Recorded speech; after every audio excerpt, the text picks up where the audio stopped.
So I'm here with Brian, and I forget your last name, Brian. Kutza. Kutza. I don't think I ever heard your last name, actually, come to think of it. Yeah, I'd it's a remember name. that. Yeah, Kutza. Yeah. What is that? I just tell people it's Slavic. That's the best way. Yeah. Yeah. So, when I say it's Slavic, it just means it's it's a conglomeration of Polish, Russian, German, stuff like that. Basically, it got shortened, I guess. Well, Brian is a scientist and a builder and a big worker in the shift to higher consciousness that we're going through here. And just curious about your feelings about, you've been coming here to the ranch for several years now, right? Yeah, it seems like it. Yeah. So. It's hard for me to really register time, but I know that some has gone by, and coming here to the ranch, I've seen a lot of change. Like a lot of things have happened out here at the ranch. Like a lot has happened at the ranch. Yeah. Both for myself, for others, but mostly the ranch itself. Just watching the evolution of the property, it's been that part's really exciting, and always knowing that where the ranch is going to. So the place that the ranch actually brings up its own energetic currents, its own energy comes through the topography, and so anyone who comes here immediately becomes part of that assembly. Yeah, for me it's funny, I can almost hardly separate myself from the ranch after being here for 8 months. Right, yeah, you've been literally resident on the land, so you're blue-coated, you're coated with it for sure at this point in time. What's interesting is as I have become more, when I first came here, I had like, wow, it's like I could feel things, see things, but now I'm like so much a part of it. It's just like it's become more 3D experience to me. Yeah. Well, yeah, that's a good way to describe that. That's a pretty typical condition of the wiring of the human body, the human experience. So whenever you're acclimating to something, that's part of the egoic nature, the ego and the mind content to frame and contain the experience that you understand it. But when you stay at a place that you're much deeper within yourself, and I know you spend time going to like the magical medicine wheel that others set up and developed over time. That's a special place. And we've talked about the Native American energies here that you bring up. Oh yeah, definitely. There's a lot of different energies running their currents through this place. Spaniards are here as well, and you could tap into that just as well. I don't think a lot of people do, but that's actually here as well. I see that they're integrated, really. That in ancient times, this area was visited by, ancient ancient ETs or whatever, and they interacted with the people here in a very natural, casual, fun, relaxed kind of way. Yeah. Not everything was an issue of conflict like was written in the books for us to understand. That's a for sure element, and everything's just in flow and in motion. So there's no real timeline or like who set foot on this place first or who needed to fort it or hold it off or conquer it for that matter. Those again were very rudimentary and 3D experiences, but a much deeper energy current runs through here consistently. And when you first came here, you got hit with that. Like that's just part of it. Like most people, for lack of a better that's words. That's what's fun about events here. Yeah, not being too spiritual. Yeah. Basically, people's stuff comes propagating up to the surface, boils up because higher frequencies just come ripping through their entire bioelectric field, and your field has to like adjust. And all of a sudden, it's like, whoa, this is happening, and I can feel that, or I'm seeing like there looks like a column of light coming down, or like all these things just start happening for most people who come here. They get blown a little bit more open. To the fullness of who they are. And when that happens, you become immediately mapped with the entire experience of what it means to be here, what the space holds. It's called the ranch. And the earth speaks to you a lot here. So there's a lot of earth energies coming through here, but because of that, the number of vortexes and the complexity of the volcanic region itself, a lot of inner earth languages and modalities and things move up through the surfaces here, and we become part at one with that. Yeah, I've had amazing inner earth visions here. Yeah. That I've never had anywhere else, even including Mount Shasta. Yeah. A lot of people speak of going into inner earth there and other aspects of Shasta. Whenever they go there and they shut down, they'll close their eyes, go into an awakened dream state, which is just another state of our consciousness that's playing out simultaneously. And they're very aware of what's moving in through that chakra point, or what some people consider to be a point of chakra to the earth, Gaia. Now this Kickstarter we're doing is to raise money so that more inner city kids can come here and enjoy ranch, and you have a daughter. Yes, I do. And yes. what has your experience been as a father in bringing a kid to the property? Well, we all live in cities. Well, I say we all, but that's very I was living in North generic. Hollywood before I got here. Yeah, exactly. So okay, we came from the jungles of city structures in our cars, and when you come to the property of the Malibu Ranch, you really get to expand back into nature. As ridiculously as this is, we're not really far outside of those matrix of the city structures. It's like a little island. But when you come here, the place just takes you way off the grid. And so the beauty of that is not only the animals that are here, the rescued animals that you get to experience, like you've gone to, it's not like some people have experienced petting zoos and stuff like that, and you get this huge animal connection, and you just open up and you're like a child-like being again, innocent. The land naturally does that for you. So when you come here, you're in nature. Look, I've got a little bubbling brook in a bottle back behind me. If you could see that, I'm not sure, but there's hummingbirds.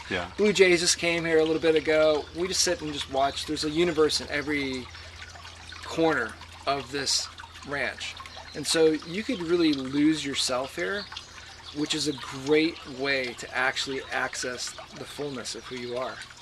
Yeah, it's funny, when I first came here, I thought I was just going to be here for about 6 weeks and move on to the next assignment or whatever. And the place really captivated me. Yeah. And it's been people like you and Damien Lichtenstein and lovely Ellen, all the wonderful people that come here and that I've made wonderful friendships with, has been just endlessly entertaining. It's really been fascinating. So... Yeah, there's always something new for us. The place is not stagnant. It's not resonant energy. So for kids, something that's new. I thought I was a kid. You are, so am I. Okay, but no, like the kids, they get out of the element of the hard coding, the school and the modalities of repetitive patterns. And out here, you're free and flowing. You're in nature. You can explore. You can walk around in an environment that is more natural of a setting. I mean, even the way Deb's set up the topography and cut roads, and it's following natural contours and stuff. She just didn't bulldoze straight lines like through a mountain and things. So everything here is integrated. A father up here with his son a few weeks ago who's helping me with the Kickstarter, and his son was just like looking up at the stars. Yeah, nighttime stars for us. Yeah, he'd lived in the city his whole life. He had never seen the stars like that. Yeah. I mean, look at how many times we've spent looking, and we're much older in these bodies, but and that still, again, like, it's stuff incredible. I'm seeing stuff I've never seen before. Never seen, exactly. Like just being here now, I understand the cycles of the moon. Oh, that's good. Yeah. Because you can see it go across the sky, and what times it's going to come up, and crazy stuff. Like and how much that actually affects your physical environment, like the luminosity of it and the size of it when it's more full versus a crescent. It affects your water body. It affects what's happening in the land. Like you could see something. You literally then when it's feel a new the moon, tug. It's dark. Yeah, you feel when it. it's full, you just feel like you're lifted, by that moon. So part of that is just getting back into nature. So even this is like a sanctuary, if you will. It's kind of like a microcosmic bubble. And when you come here, you get to kind of get re-released and reset some of the initial values. So for a child to come here, who's already innocent and open to begin with by natural programming, they blow open even faster further, like go deeper into their original selves. For older, more encoded and hard-coded beings, when you come here, you get the stuff comes up and the cracks and the little shudders, and you're not really sure what's happening. A lot of people kind of go through that moment of the shuddering. But eventually what they realize is that their child inside just wants to go explore again. Right. So with this much acreage, you can just go explore. Go chase some lizards. Yeah, you could exactly go watch the bees, follow the birds around, play with the dogs, or go see the llamas. I mean, that's incredible beings, the llamas. And stuff, for a kid to take carrots and feed llamas like that. Yeah, that's awesome. And the rescue animals, learning about the goodness, and also the kids learning about good, healthy food. Yeah. That's amazing. We're not going to find McDonald's out here. There's no soda pops allowed on the ranch. No, so I mean, we all eat a little differently than a lot of people eat, but in our community, our conscious community, the food types that are out here, just higher vibrational foods makes a difference in who the people are, how you feel and sense. But you can imagine Deb bringing some of the inner city kids here who are used to McDonald's and soda pops. Yeah. They'll go through a little shell shock, but I mean, they've shown in the school systems that just by serving only water, taking away the soda and the sugars in the lunch system in a matter of months, that the kids like start performing again. Their behaviors change. They're not as aggressive. They're not like all the roller coasters up and down. Yeah. They become more docile and just like calm, and they're into the work then, and they're into the space. Yeah. So I mean, if we're speaking of inner city kids out here, I mean, this is something that just don't see on a regular basis. Besides the animals, just nature and space. Yeah. Space, it's not space between buildings. Asphalt roads. I mean, this has all been erased. So we have dirt and gravel and laid stones, and things are more natural here. And so even though we're in structures, most structures out here are pretty temporal. They're not big, heavy-duty buildings. They don't even have real foundations. It's it's built with what they found here, which is the lava stones. So that is put together, the foundations, which hold up very temporal structures. And yeah, Deb is very good at reusing recycled materials to build the walkways and everything. It gets recycled in a way that's more beautiful than I could have imagined. Really. Well, the funny thing is, everything is recycled. There's no end in any cycle. Yeah. So no matter whether you thought you just dug it up brand new and made it into some product, you're just simply reconfiguring something that was already there and in motion. Yeah. And so man has so been a controlling factor that this really disassembles a little bit of that encoding again, which is good. And for me, what I see out here, I have lots of visions when I first came here, where the water lines are, the caves. I've drawn all those for Deb. She's got that information. But like where water bodies can go on the property, where things come through and activate the landscape, and then bringing the solar wind out here, like that's going to be big. And it'd be great if we blew through our original Kickstarter goal and it just went crazy, and we could take it off the grid here and do the solar. And but that would show kids like that too. Like, look you don't have to be dependently coexisting in a dependent relationship to a city structure, which has been binding everyone. Human consciousness is bound in the collective egoic sense of security. So we get close to each other. We confront each other in these small boxes because we can get readily supplies. I can go work. Like all these doing necessity things that are somewhat not really about who we are in a deeper sense. When you come out here and you were to see, okay, in the middle of nowhere, I could build a complete oasis, and it's almost running itself. Like you're part of the system, you're part of it, but you created it, and you're tending it, and it begins to run itself. It's actually a living, conscious being within itself. The technology. Well, there's amazing fruit trees here that the kids the orchards can take stuff and the plants. Off of. See, this is where an orange comes from, and this is what it looks like without all the chemicals and. You know what I liked was I came out here and I worked on the ranch for quite a number of times with a couple of my really good friends in the past, and I still do to this day. But the first time I got the eggs off the ranch, and I cracked an egg open, I was like, what the? I looked at the egg and I was like, oh my God, it's like nuclear bright orange. I was like, I've never seen an egg like this.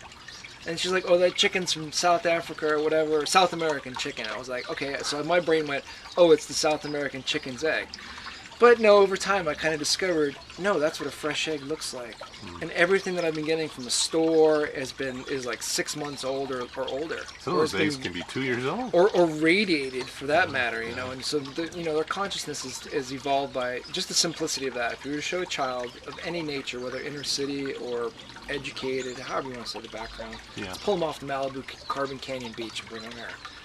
And crack that egg open, they're going to think, what? I've never seen that before. Let them taste the grapefruit. Let them pick something right off the tree and eat it, and realize that, wow, it tastes really good. It's not bitter, it's sweet. Oh, here's a lemon that I could crack the lemon open and actually eat the lemon right out of the thing. The lemonade lemons, you could eat them like you're eating an orange, and you're like, usually when you eat a lemon, like mouth's water right now. I was like, well, usually you can't do that. So the acid levels are different and stuff, and that really is because the nature of the soil and the land itself here is a little different. It's healthy. And so when we see that we have a healthy environment that we're coexisting with, not codepending on, and we have a relationship that's healthy with that, then it too feeds us back, and we become one with it, and it's healthy. It's a healthy, balanced system. And the vineyards are remarkable for a kid, I would think, to just see how grapes are grown, instead of how they... And, you find it in a plastic bag at the grocery store, you know. But they actually let a kid go through the vineyard and pick some grapes. Yeah, going through the vineyards is fun. Olive trees. I mean, there's so much out here. Yeah. Go and hang out in the teepee. That's another kick. Wow. You know, that's a kicker, right? How many kids have been in a teepee, like a real teepee? Yeah. Like a but real then one, take right? it to the next level, the Mongolian Go yurt. to the Mongolian yurt, yeah. Which, if you sleep in, has a tendency to make you feel like you're taking off. Everybody who sleeps in there feels like you're kind of spinning around in some sort of like vortice or circle, you know. I feel like you're on a ship, some people say, yeah. I've seen the curtains in that yurt, like pull away and show the panorama of all human history. Yeah. Right on. Yeah. That's an interesting space for sure. Like a dinorama. That's awesome.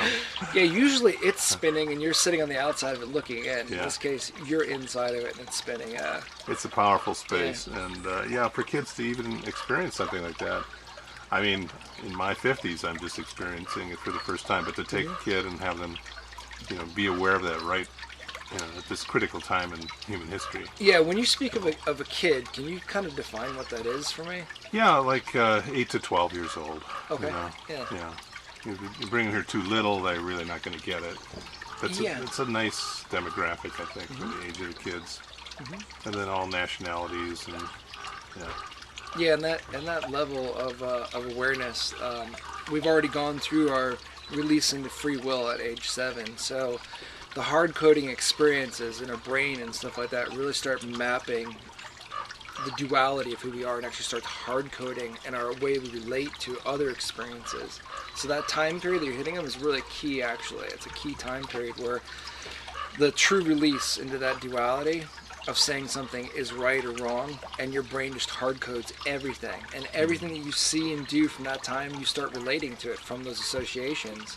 It is a good time to give a child, or a kid in this case, at that age, the experience to look at something that they haven't related to, that they forgot what it was like to relate to, which was Mother Nature, or the earth, or animals. Not just like a cat or a fish or something in a bowl in a cage and stuff. This is like free range. And so that will help to unlock and recode some of those positions and allow them to be more free and open from that time. So it'll be huge. I mean, you give a kid that's never seen roller skates, and they're just like, they're in heaven.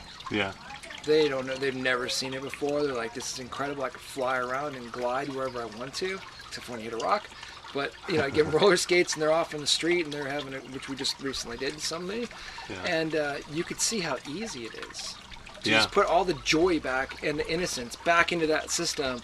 And when it goes back inside, everything kind of reconfigures and blows back open again. And they're like, whoa, I remember. I see. And they're happy again. And so this land has that natural transmutational relationship. It's just sitting here waiting for somebody to show up. One of my favorite things, first coming here, was Debbie's motto that eagles aren't allowed on the range. Yeah, that's on the sign up there. Whatever. If you can't read it, that's what it says. That'd be a very powerful thing for a kid to experience at a young age. What Debbie means by that. Because the ego is a tool, but we tend to let it dominate our lives and not let our spirits run our life. And if you get rid of the ego, you're living in spirit. And you never really get rid of it. Well, that's something to acknowledge. Get it in control anyway, or not control, but just get it reduced down. Just learn to relate to it. Yeah, it's all a relationship. Tool. Everything's there for you to have an experience with, and not go yes or no to. Yeah. It's for you there to constantly tumble and flow with. Yeah.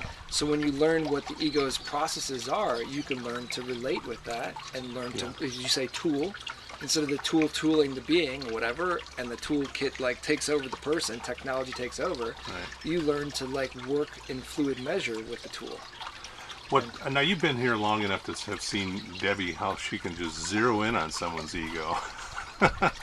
Yeah, she can pinpoint people if she needs Amazing, to. I mean, most people really can when you've gone through enough of your stuff, and then you've also been present to it, when you shed enough layers and you kind of recrack your codes, you can really see when another is hard-coded or in that same space, and you can relate because you're just staying open to the relationship. Now Deb has a knack to really pinpoint people sometimes, which I just sit back and smile and watch because I'm like, this is going to be helpful. in some way. The process is going to be a shortened process, for the person, perhaps. You would have to go for what Deb can do in just 5 minutes. You'd normally have to go through in 5 months. Oh yeah, people go through years of stuff. To for us, we're constantly energetic work. We're 25 years. It's 3 times meeting each other. Or sometimes 1 time. Yeah. And again, it's because you can, with compassion and understanding, you can relate in a deeper level, a soul level, to another being, as not only a reflection and a portion of yourself expressing itself, of the whole, but when you're having that healthy type of relationship, you could really nurture it in a really, there's no time. So you could just get in there and cuddle and hold the being as that soft, innocent person, and pull them to a place where they can see how hard-coded it's been, and Deb can do that for people in a matter of minutes. Sometimes she just goes boonk right in there, grabs that kid, so to speak, again, rattles it, hey, wake up. Yeah, she's an awakener. That's you gotta wake up and snap out of this plastic reality that you're in. Yeah. And I'm not letting her out. And speak of the devil. Enjoy your meeting. Bye, thanks. Are you coming back later? Yeah, why? I might go down with them and just hitch up with you when you're coming back up. No, don't count on me. Okay. Don't count on me. But yeah, I don't know if Gabby's going out because I have a 3 and a 5, and then you don't know if we go to dinner. I never count on you, by the way. That's actually what she wants to hear. That's good. That's freedom to her. Because she's like, yeah, freedom, sometimes they stay down there for 2 or 3 days. Yeah, they'll be once gone they go for down, days. they're gone. That's it. Yeah, I understand. So I just grab a cab back then in that case. But. Yeah. So, going back into that point is, she's had more freedom. She's allowed herself to go through this stuff, so that where she's given the allowance to herself to go through it, to be able to crack the codes and kind of bring other people in the same place. Yeah, and there's no fakeness with her. She is genuine,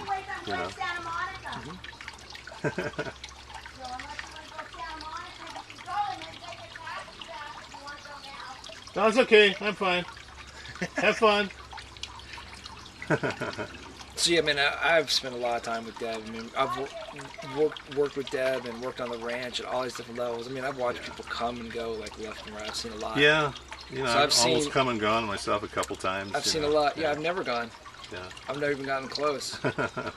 That's so good. I always know where my place is. I know who I am, and I'm comfortable with that. Similar to Deb, my disposition's a little different, and so I'm just another aspect of the whole. And so I see myself express myself, in ways. And when I'm speaking, I saw a lot of times I'm talking to myself. So I accept that reality of how the brain is actually physically and biochemically wired. Is right now I could see you as an entity outside of myself, but when I'm speaking, my brain's receiving the words as if I'm to receive that message. Yeah, we've got a good loop going here. Yeah, so you have to be really, you become more self-evident and self-aware at those points, and you accept the relationship and the responsibility of that, and then you're really cautious about the words that you are saying sometimes. Yeah.